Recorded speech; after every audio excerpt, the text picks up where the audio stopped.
Factor affecting rate of reaction. तो factor affecting rate of reaction को जानने से पहले सबसे पहले मुझे जानना होगा रिएक्शन क्या होता है। तो रिएक्शन, कोई भी रिएक्शन होता है उसका क्या कंडीशन है। इसके तीन मेन कंडीशन है। सबसे पहला क्या है, कॉलिजन। कॉलिजन होने के बाद दूसरा क्या है, प्रॉपर ओरिएंटेशन। तीसरा क्या है, थ्रेशोल्ड एनर्जी। मतलब ये कि अगर कोई भी एक मिस किया तो रिएक्शन नहीं होगा, चाहे वो कॉलिजन मिस करेगा तो रिएक्शन नहीं होगा, चाहे वो क्या प्रॉपर ओरिएंटेशन में नहीं होगा तो रिएक्शन नहीं होगा, अगर क्या उसकी थ्रेशोल्ड एनर्जी तक कोई एनर्जी रिएक्शन नहीं पहुंच पाया तब भी रिएक्शन नहीं होगा। मतलब तीनों कंडीशन फुलफिल होगा तभी जाके कोई रिएक्शन होता ही होगा।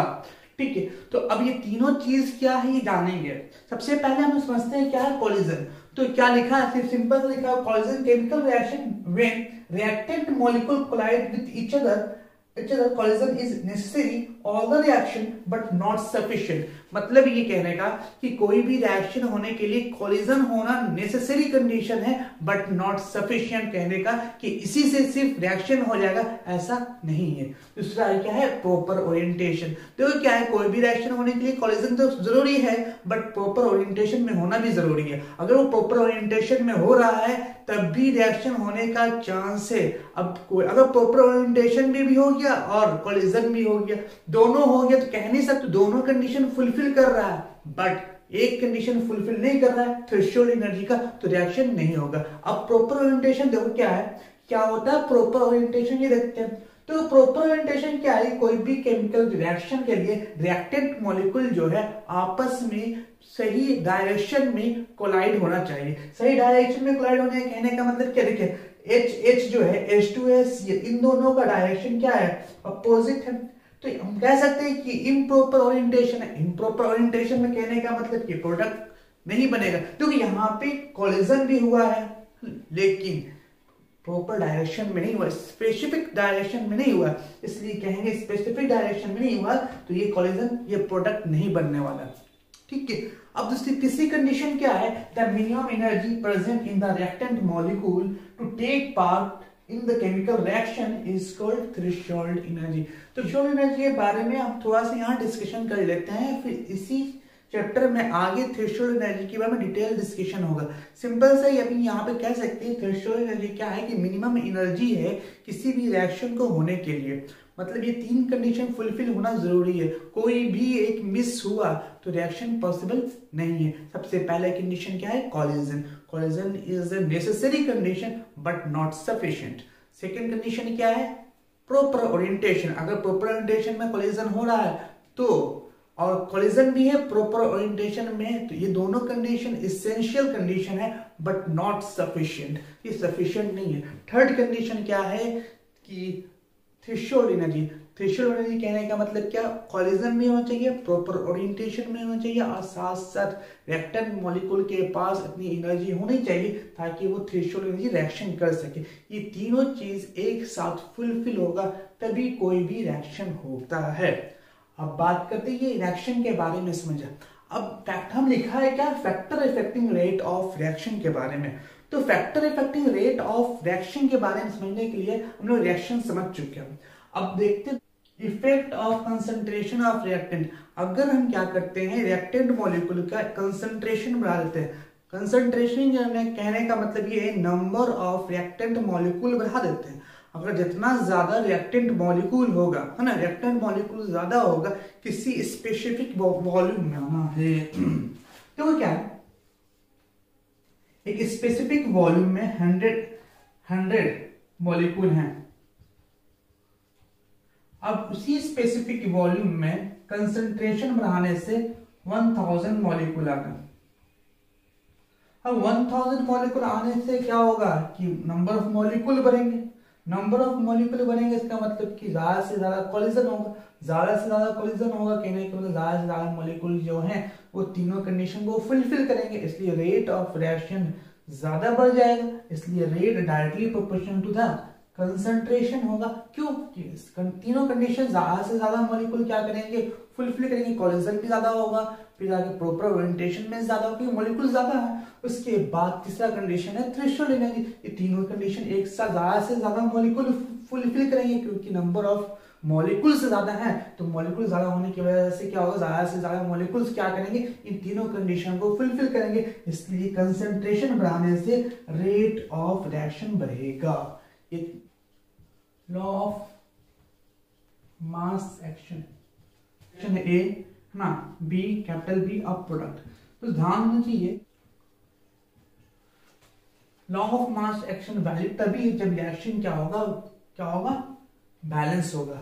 इसका मतलब रेट ऑफ रिएक्शन जो होगा ए का, अभी जस्ट पढ़ा है कि जितना ज्यादा कंसंट्रेशन होगा रेट ऑफ रिएक्शन उतना ज्यादा होगा, और वो किस पे डिपेंड करेगा, कोएफिशिएंट पे, है ना। कोएफिशिएंट ज्यादा होगा उसके पावर पे चला जाएगा क्या, उसका कोएफिशिएंट जो है उसके कंसंट्रेशन के पावर पे चला जाएगा, लॉ ऑफ मास एक्शन बोलता है। उसी तरह से बी का जो है कंसंट्रेशन पे बी का कोएफिशिएंट पावर में चला जाएगा, है ना, ये चला जाएगा, ये दो है ना। अब इन दोनों का from equation 1 and 2, from equation 1 and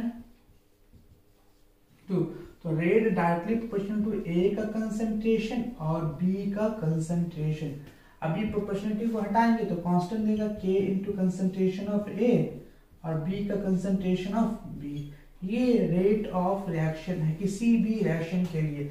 ध्यान देने वाली बात यहाँ पे ये है, तो जब भी हम बैलेंस केमिकल रिएक्शन होने चाहिए तभी हम rate law of mass action या law of mass action valid है। इतनी बात समझ में, तो क्या बोलते हैं, रेट कांस्टेंट भी बोलते हैं या वेलोसिटी कांस्टेंट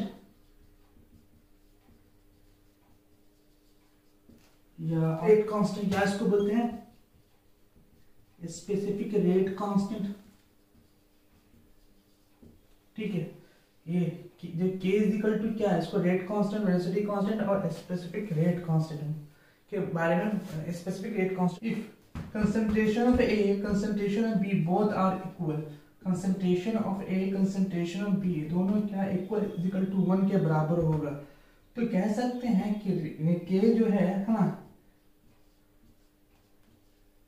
रेट जो है k के बराबर होगा। मतलब ये है, अगर कोई प्रोपोर्शनलिटी कांस्टेंट रेट कांस्टेंट के बारे में बात करेंगे तो हम कह सकते हैं कि अगर रिएक्टेंट मॉलिक्यूल एक कंसंट्रेशन लिया गया है तब जो रेट कांस्टेंट होगा वही रेट ऑफ रिएक्शन होगा। इस तरह से हम डिफाइन भी करते हैं रेट कांस्टेंट को।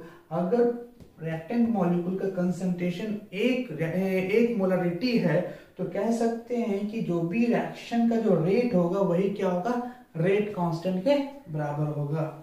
लोग एक दो क्वेश्चन करते हैं और क्वेश्चन करके रेट निकालने की कोशिश करते हैं किसी भी बैलेंस केमिकल रिएक्शन के।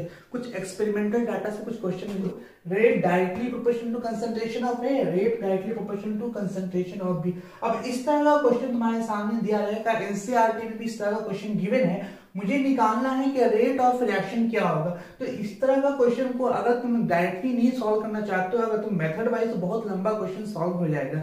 बट थोड़ा सा एक ट्रिक है, इसको समझना है ना। ठीक से 2 मिनट में क्वेश्चन को बड़ा फास्ट समझ सकते हैं। ध्यान दीजिए, अगर कंसंट्रेशन सबसे पहले ढूंढना क्या है, ध्यान समझना, अगर इसमें सबसे पहले ढूंढना क्या है, ढूंढना ये है कि कंसंट्रेशन जिसका इक्वल है इसको पहले ढूंढे। ये दोनों कंसंट्रेशन इक्वल, इसका मतलब इसको छोड़ के इससे हम बात करेंगे। इसका कंसंट्रेशन इक्वल हो, इसको छोड़ के दूसरे की बात करें। ये क्या है, 2 टाइम्स है तो 2 से मल्टीप्लाई कर दिया। उसके बाद इस पे जाएंगे, बी क्या है, 2 से मल्टीप्लाई कर दिया। क्या ये दोनों इक्वल है, यस ये दोनों इक्वल है, मतलब ये भी 2 है, ये भी 2 है। तो कहने का मतलब ये हुआ, ये भी 2 है, ये भी 2 है, इस पे पावर 1। मतलब क्या है कि रेट ऑफ रिएक्शन जो डायरेक्टली प्रोपोर्शनल टू ए होगा तो इस ए के पावर क्या है 1, इसलिए ये 1 के डायरेक्टली प्रोपोर्शनल। उसी तरह से बात करें रेट ऑफ रिएक्शन बी के रिस्पेक्ट में, बी के रिस्पेक्ट मतलब इसके रिस्पेक्ट में, इसका जो बी के रिस्पेक्ट में, इसका मतलब कि ए को ढूंढेंगे कहाँ पे इक्वल है, ये दोनों इक्वल है ना। ए को ढूंढेंगे, ये दोनों यहाँ पे इक्वल है, इसका मतलब ये क्या है 2 टाइम्स इंटू 2 टाइम्स, जबकि यहाँ पे देख रहे हैं ये क्या है 4 टाइम्स है। इसका मतलब ये दोनों भी इक्वल नहीं, इस पे पावर कर देंगे, इसका मतलब ये दोनों इक्वल हो जाएगा। इसका मतलब ये हो गया कि रेट डायरेक्टली प्रोपोर्शनल टू क्या, 2 का b के स्क्वायर। इसका मतलब rate is directly proportional to a का 1 एंड b का 2, डायरेक्टली ये आंसर। ठीक है, वरना 3 इक्वेशन बनेगा। अगर इक्वेशन बनाने जाएंगे तो 3 इक्वेशन बनेगा। गिवन होना चाहिए, अगर 3 इक्वेशन मुझे गिवन है तो 3 अननोन निकाल सकते हैं। तो अगर इस तरह से निकाल सकते हैं, निकालने के लिए क्या करेंगे, रेट का वैल्यू यहाँ पुट करेंगे, है है ना। कंसंट्रेशन ए का वैल्यू यहाँ पुट करेंगे, कंसंट्रेशन ऑफ बी का वैल्यू यहाँ पुट करेंगे, उसके बाद इसको सॉल्व करेंगे, इक्वेशन 1 बनाएंगे। उसी तरह से रेट का वैल्यू 2 यहाँ पुट करेंगे, कंसंट्रेशन ऑफ बी का यहाँ ए का यहाँ पुट करेंगे, कंसंट्रेशन ऑफ बी का वैल्यू यहाँ पुट करेंगे, उसके बाद सेकंड इक्वेशन बनाएंगे। उसके बाद थर्ड में क्या करेंगे, यहाँ पर रेट का वैल्यू पुट करेंगे, के का वैल्यू फाइंड आउट करना, कंसंट्रेशन ऑफ ए पुट करेंगे यहाँ पे, कंसंट्रेशन ऑफ बी यहाँ पे पुट करेंगे। उसके बाद इन तीन इक्वेशन को सॉल्व करेंगे तो ए बी सी निकल जाए।